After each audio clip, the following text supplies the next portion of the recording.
Ne faites pas ça. Ne haïssez pas les étrangers. Et d'ailleurs, à propos du Rwanda, ça ne sert à rien de regarder le Rwandais comme un ennemi. Non. C'est le régime rwandais avec Paul Kagame à sa tête qui est l'ennemi de la République démocratique du Congo. Les Rwandais et les Rwandaises sont nos frères et sœurs. Et d'ailleurs, ils ont besoin de notre aide parce qu'ils sont muselés.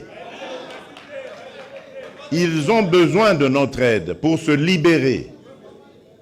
Ça n'a rien à voir avec ce que leurs dirigeants sont en train de leur imposer.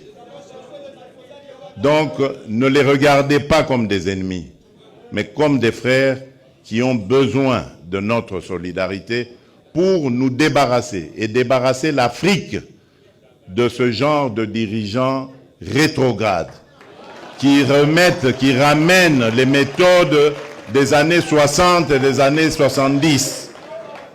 Alors qu'en Afrique, on avait décidé de mettre fin au bruit des armes. Si vous vous rappelez, ceux qui suivent un peu, c'était 2020, il fallait taire les armes en Afrique pour que l'Afrique passe à autre chose, comprenne qu'elle est la dernière de la classe dans le monde parce que, justement, à cause des guerres et des divisions, nous nous étions entendus comme ça. Malheureusement, ce n'est pas arrivé, on a dû encore prolonger, mais c'est à cause, justement, des dirigeants tels que Paul Kagame. Et il s'enorgueillit d'être un faiseur de guerre, un spécialiste dans la guerre. Il en est fier. Moi, à sa place, je me cacherais, j'aurais honte d'assumer le fait qu'on sème la mort et la désolation. C'est honteux. Et je dirais même diabolique.